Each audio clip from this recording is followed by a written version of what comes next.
الحمد لله ثم الحمد لله. الحمد لله حمدا يوافي نعمه ويكافئ مزيده. يا ربنا لك الحمد كما ينبغي لجلال وجهك ولعظيم سلطانك. سبحانك اللهم لا أحصي ثناء عليك أنت كما أثنيت على نفسك. وأشهد أن لا إله إلا الله وحده لا شريك له، وأشهد أن سيدنا محمدًا عبده ورسوله وصفيه وخليله، خير نبي أرسله الله إلى العالم كله بشيرا ونذيرا. اللهم صل وسلم وبارك على سيدنا محمد صلاة وسلاما دائمين متلازمين إلى يوم الدين. وأوصيكم أيها المسلمون ونفسي المذنبة بتقوى الله تعالى. أما بعد فيا عباد الله، روى ابن خزيمة في صحيحه والبيهقي في سننه من حديث سلمان الفارسي رضي الله عنه بسند صحيح أنه قال: خطبنا رسول الله صلى الله عليه وسلم في آخر يوم من شعبان فقال: أيها الناس، قد أظلكم الله بشهر عظيم مبارك، شهر فيه ليلة خير من 1000 شهر، شهر جعل الله صيامه فريضة وقيام ليله تطوعا، وهو شهر الصبر، والصبر جزاؤه الجنة، وهو شهر المواساة. من فطر فيه صائما غفرت له ذنوبه وكان عتقا له من النار. فقال بعضهم، أي قال بعض الصحابة: يا رسول الله، ليس كلنا يقدر على أن يفطر صائما. فقال صلى الله عليه وسلم: يعطي الله ذلك الثواب كله لمن فطر صائما بتمرة أو بشربة ماء أو بمذقة لبن. Ibn Khuzayma et Al-Bayhaqi rapportent d'après une chaîne de transmetteurs sahih que Salman al-Farisi radiyallahu anhu a dit: le dernier jour de Sha'ban, l'envoyé de Dieu fit un discours sallallahu alayhi wa sallam dans lequel il déclara: ô homme, un nouveau mois est tout près d'arriver. Dans ce mois, il y a une nuit qui vaut mieux que 1000 mois. Dieu a fait du jeûne de ce mois une obligation prescrite, comme il a fait de s'éveiller en prière une surérogation recommandée. Il s'agit d'un mois de patience. Or, la patience n'a d'autre récompense que le paradis. Comme il s'agit aussi d'un mois de réconciliation. Quiconque fait rompre le jeûne à quelqu'un en lui offrant à manger, celui-là, ses péchés lui seront pardonnés et cet acte lui vaudra d'être affranchi de l'enfer. Ô envoyé de Dieu, s'exclama alors un compagnon, nous n'avons pas tous les moyens de faire rompre le jeûne à quelqu'un en lui offrant à manger. Dieu, reprit alors le prophète, offrira la totalité de cette récompense à toute personne qui aura fait rompre le jeûne à quelqu'un en lui offrant ne serait-ce une date, une gorgée d'eau ou une gorgée de lait. هذا الحديث الذي ذكره رسول الله صلى الله عليه وسلم في خطبة له يدلنا على الحكمة الكبرى من قيمة هذا الشهر وفضيلته، وينبهنا إلى محور الثواب الذي خبأه الله عز وجل لعباده في هذا الشهر.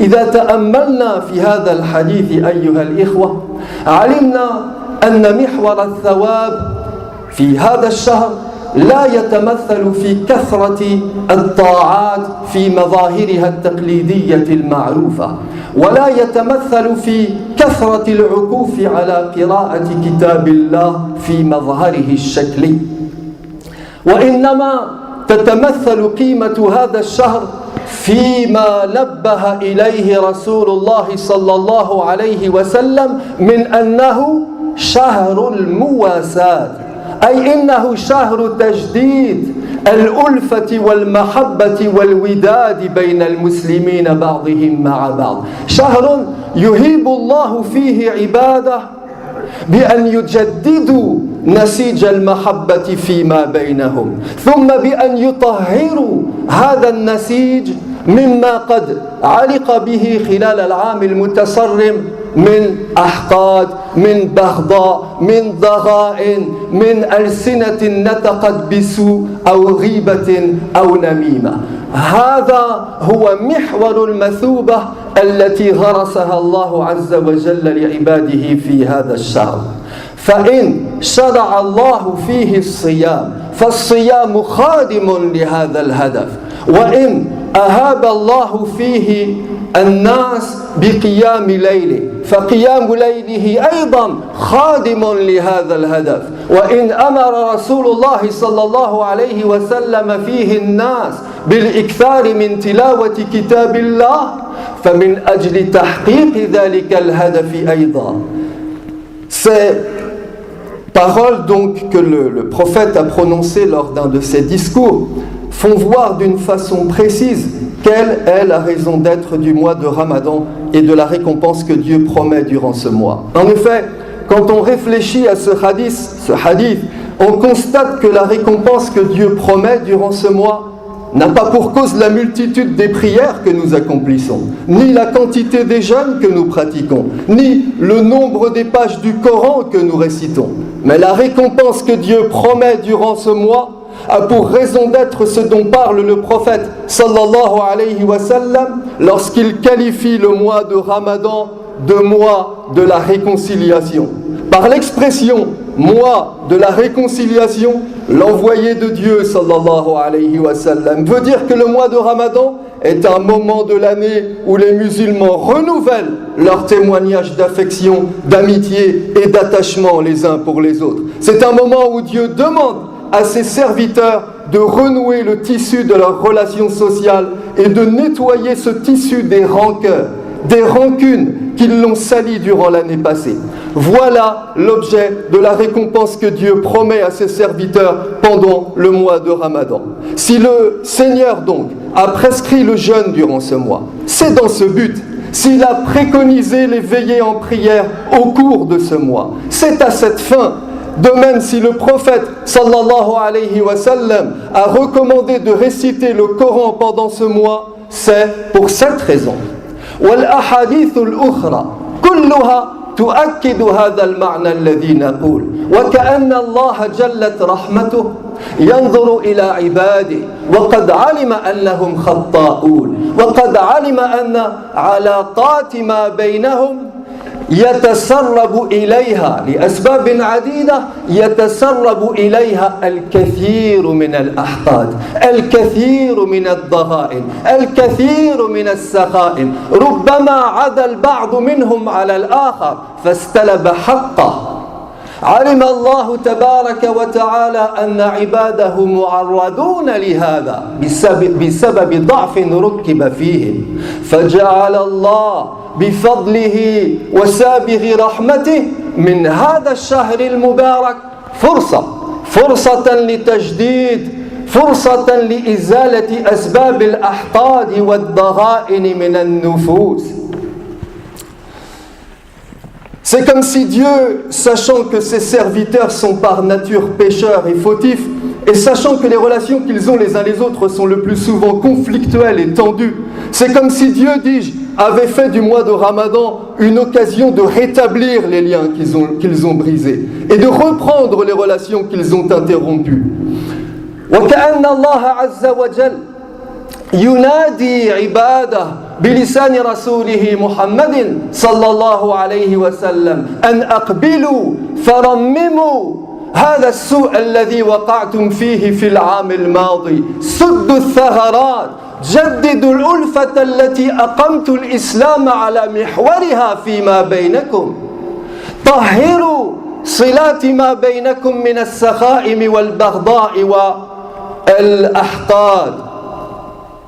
وليعود كل واحد منكم إلى نفسه فليحاسب نفسه كم ضيع من حقوق إخوانه الآخرين، كم أساء إلى الناس، كم حرك لسانه بقالة السوء في حق هذا وذاك.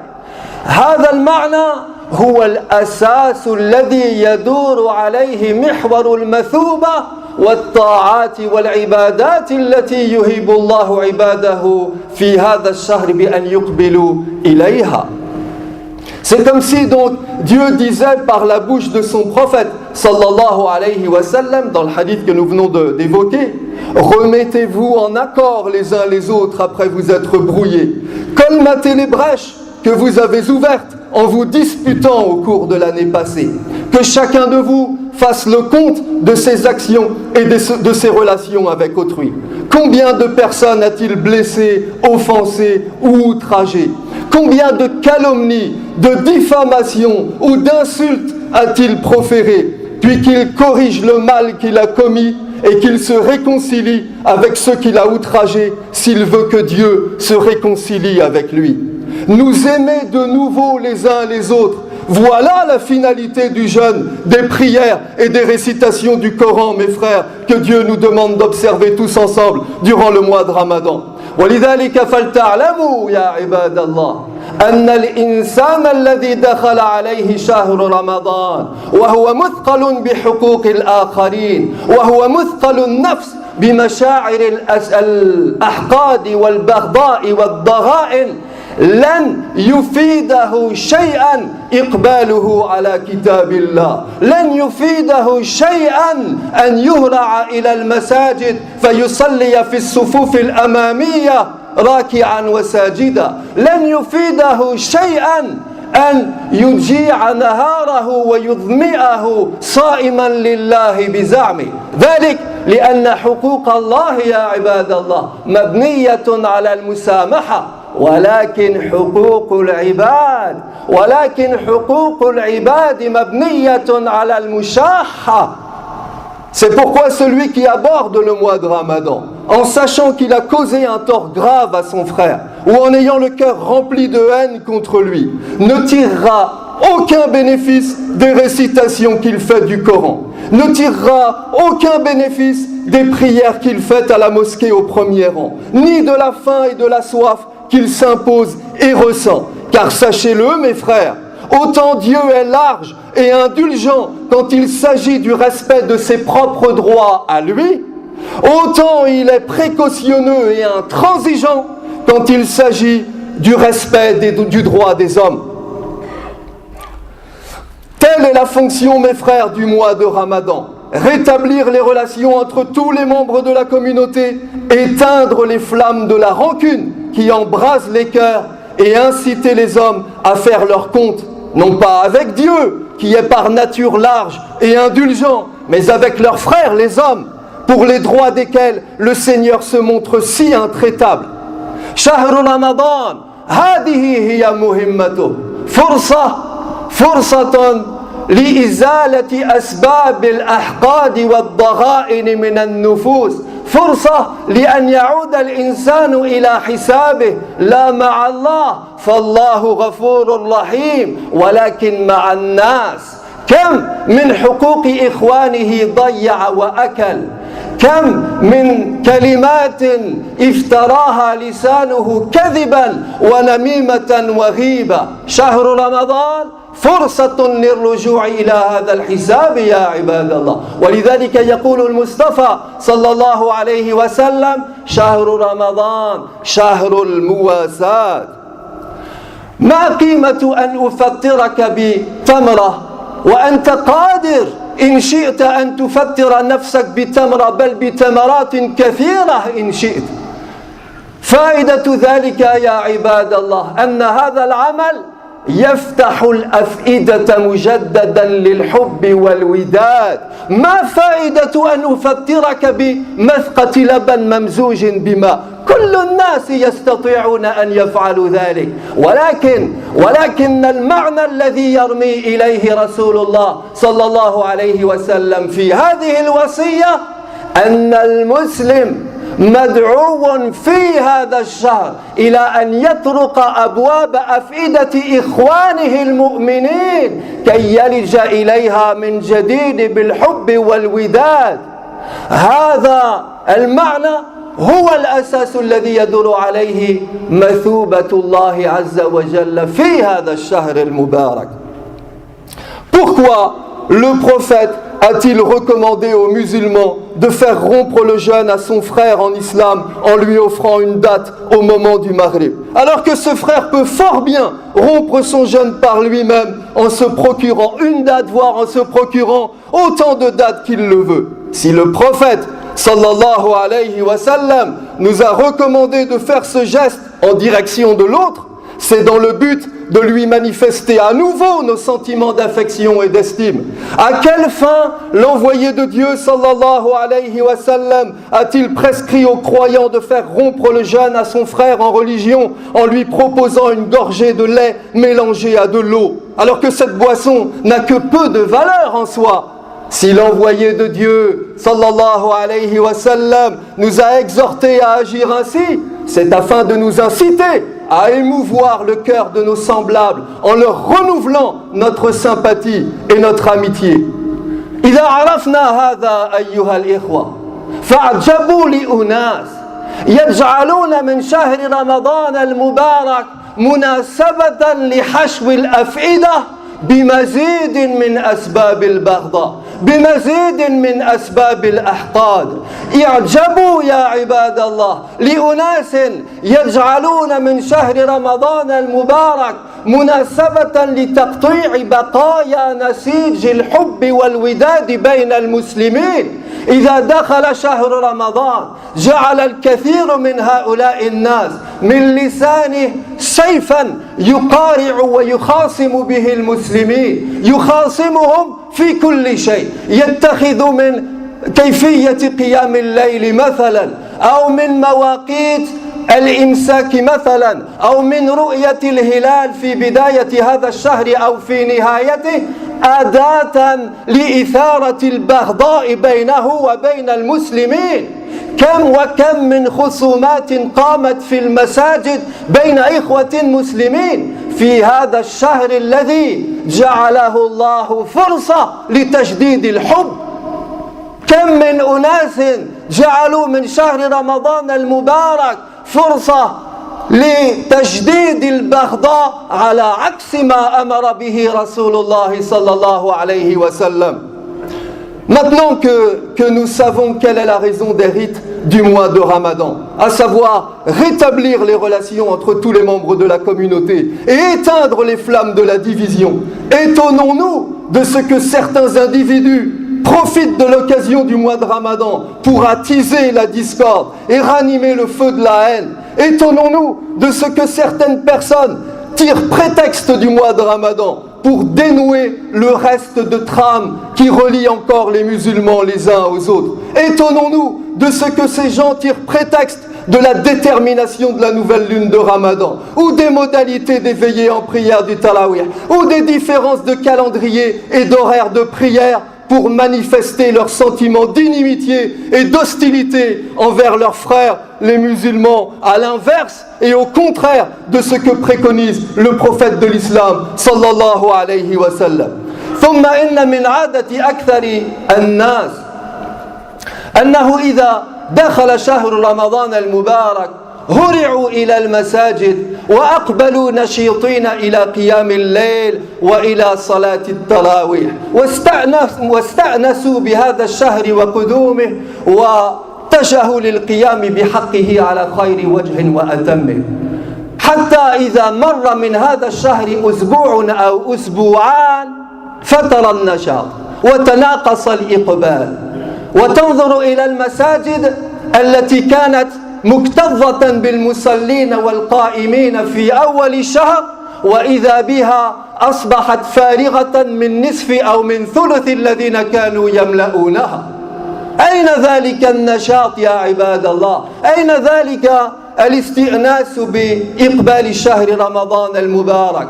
أين هذا مما سمعناه عن المصطفى صلى الله عليه وسلم ومن وصفه لشهر رمضان المبارك؟ كان صلى الله عليه وسلم فيما صح عنه أجود الناس، وكان أجود ما يكون في شهر رمضان المبارك، وكان أجود ما يكون على وجه التحديد في العشر الأخير من هذا الشهر. كان صلى الله عليه وسلم فيما صح عنه إذا دخل العشر الأخير من شهر رمضان طوى الفراش وشد المعزر ولازم المسجد وابتعد عن الدنيا وأسبابها.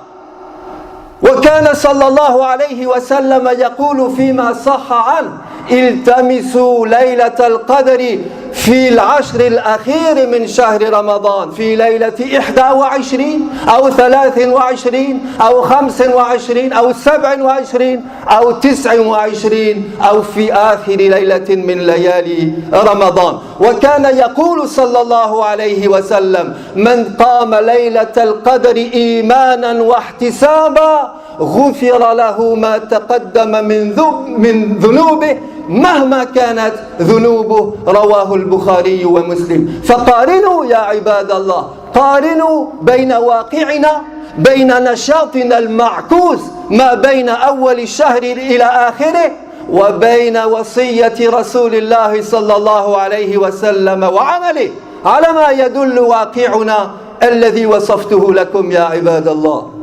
D'autre part, bon nombre de gens ont pris l'habitude, chaque fois que le mois de Ramadan ouvre ses portes, de se précipiter dans les mosquées pour y prier avec soin les prières du Tarawih, de rivaliser de zèle dans la récitation du Coran et de s'acquitter avec ardeur de l'ensemble des pratiques religieuses de ce mois. Mais une fois la première ou la deuxième semaine de Ramadan passée, voilà que l'assiduité de ces gens à la mosquée s'affaiblit, que leur empressement à accomplir les prières du Tarawih diminue et que leur enthousiasme pour les pratiques du mois de Ramadan s'estompe.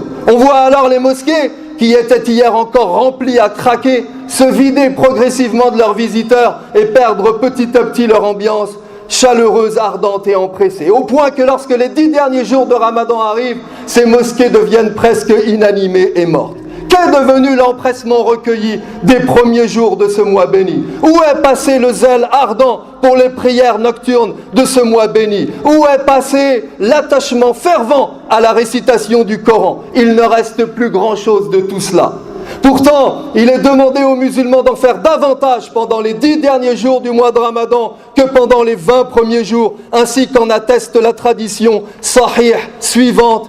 Quand la dernière décade du Ramadan commençait, le prophète sallallahu alayhi wa sallam vivifiait les nuits, c'est-à-dire qu'il passait ses nuits en prière, tenait tout son monde éveillé et serrait son pagne. Autrement dit, il s'abstenait de tout commerce charnel avec ses femmes. Ou comme le prophète sallallahu alayhi wa sallam a dit: quiconque se tiendra en prière durant la nuit du destin avec une foi sincère et en vue de Dieu seul obtiendra le pardon de ses fautes passées. Ou comme il a dit encore, sallallahu alayhi wa sallam, cherchez cette date dans les 10 dernières nuits du mois de Ramadan, entre les nuits du 21, 23, 25 et 27 et 29, ou dans la dernière nuit de ce mois. Mes frères, comparez ces informations tirées de la tradition du prophète sallallahu alayhi wa sallam et la manière dont l'envoyé de Dieu pratiquait les rites du mois de Ramadan avec la façon dont nous autres nous pratiquons ces rites pour en connaître la différence énorme. Et voyez ensuite comme notre pratique est aux antipodes de la sienne. Voyez comme notre assiduité à pratiquer les rites de Ramadan diminue à mesure que le mois passe, alors que l'assiduité du prophète de l'islam, au contraire, augmentait à mesure que le mois passe. Voyez comme sa pratique est tout à fait opposée à la nôtre. Pourquoi cette différence? Qu'est-ce que cela veut dire? Et qu'est-ce qu'on en conclut? على ما يدل واقعنا يا عباد الله إنه إن دل على شيء فإنه يدل على أن إقبالنا إلى المساجد وأن سعينا لقيام ليالي رمضان إنما هو من قبيل إمتاع النفس بشيء جديد، إنما هو من قبيل النشاط النفسي وليس استجابة قلبية صادقة لله عز وجل. شهر رمضان شهر جديد له طابع معين وله تقاليد معروفة، والناس يحبون الجديد. ولكن عندما تأتي الأيام الفضلى من هذا الشهر، وعندما تأتي هذه الليالي التي ينبغي للإنسان أن يستشعر بعظمة الله عز وجل وبرحمة الله عز وجل من خلالها، إذ تتضاعف فيها هذه الرحمة، ترى الإنسان بواقع حاله يعلن عن ملله وسآمته. أخشى يا عباد الله، أخشى أن يكون هذا دليلا على أن أعمالنا ليست صادقة، وأننا لا نبتغي بهذا وجه الله تبارك وتعالى. وكما يقول الله تبارك وتعالى في محكم تبيانه: بل الإنسان على نفسه بصيرة ولو ألقى معاذيره. Qu'est-ce que veut dire donc tout cela? Eh bien que notre empressement à aller dans les mosquées pour y accomplir les prières du Tarawih seulement durant les premières nuits du Ramadan, que notre ardeur à réciter le Coran uniquement au début de ce mois, et que notre disposition à faire l'aumône seulement pendant les premiers jours de ce mois béni répondent en réalité à notre goût irrésistible pour ce qui est nouveau. L'homme est ainsi fait, il aime la nouveauté, il ne résiste pas au charme et à l'attrait de ce qui est nouveau. Autrement dit, notre empressement, notre zèle, notre ardeur des premiers jours ne correspond pas à la volonté sincère de répondre à l'appel de Dieu, mais seulement à la volonté de se divertir et de s'amuser par quelque chose de nouveau. Voici un mois nouveau, Ramadan, qui apparaît après un autre, qui le remplace dans nos préoccupations, qui a des caractéristiques nouvelles par rapport au mois précédent et qui est d'un nouveau genre. Mais une fois que le nouveau s'est transformé en ancien, que les rites du Ramadan sont devenus pénibles et ennuyeux, et que l'enthousiasme des premiers temps a cédé la place à la routine, alors le Ramadan ne trouve plus grâce à nos yeux et ne présente plus le même intérêt. Je prie donc le Seigneur, mes frères, qu'il nous redonne l'empressement, le zèle et l'ardeur des premiers jours de Ramadan, afin que nous puissions accueillir les 10 derniers jours de ce mois dans les meilleures dispositions, et que nous puissions accueillir la nuit du destin en étant animés des meilleures intentions. Amin, amin, amin. Aqulu qawli hadha wa astaghfirullah li wa lakum fastaghfiruh innahu huwal ghafurur rahim.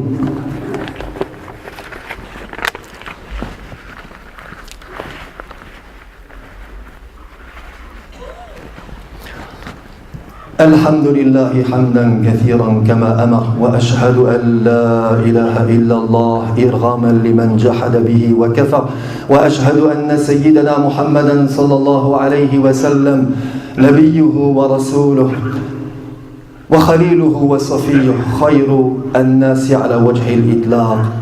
عباد الله، اتقوا الله فيما أمر وانتهوا عما نهى عنه وزجر، وأخرجوا حب الدنيا من قلوبكم فإنه إذا استولى أسر. واعلموا أن الله أمركم بأمر بدأ فيه بنفسه وثنى بملائكة قدسه، فقال عز من قائل عليما: إن الله وملائكته يصلون على النبي يا أيها الذين آمنوا صلوا عليه وسلموا تسليما. اللهم صل على سيدنا محمد وعلى آل سيدنا محمد كما صليت على سيدنا إبراهيم وعلى آل سيدنا إبراهيم، وبارك على سيدنا محمد وعلى آل سيدنا محمد كما باركت على سيدنا إبراهيم وعلى آل سيدنا إبراهيم في العالمين إنك حميد مجيد. وارض اللهم عن الخلفاء الراشدين ذوي القدر العلي والفخر الجليل أبي بكر وعمر وعثمان وعلي، وعن سائر الصحابة والتابعين ومن تبعهم بإحسان إلى يوم الدين. اللهم اغفر للمسلمين والمسلمات والمؤمنين والمؤمنات الأحياء منهم والأموات، وألف بين قلوبهم يا رب العالمين. اللهم إنك عفو كريم تحب العفو فاعف عنا يا كريم. اللهم إنك عفو كريم تحب العفو العفو فاعف عنا يا رحيم. اللهم إنك عفو كريم تحب العفو فاعف عنا يا ذا الجلال والإكرام. اللهم تقبل منا صيامنا وصلاتنا وقيامنا وسجودنا وفعلنا الخير كله يا رب العالمين. اللهم إنا نسألك أن تجعلنا من عتقاء شهر رمضان. اللهم اهدنا فيمن هديت وعافنا فيمن عافيت وتولنا فيمن توليت وبارك لنا فيما أعطيت وقنا شر ما قضيت فإنك تقضي ولا يقضى عليك وإنه لا يذل من واليت ولا يعز من عاديت تباركت ربنا وتعاليت. نستغفرك اللهم ونتوب إليك وصلى الله على سيدنا محمد وعلى آله وصحبه وسلم وآخر دعوانا أن الحمد لله رب العالمين. عباد الله إن الله يأمر بالعدل والإحسان وإيتاء ذي القربى وينهى عن الفحشاء والمنكر والبغي يعظكم لعلكم تذكرون.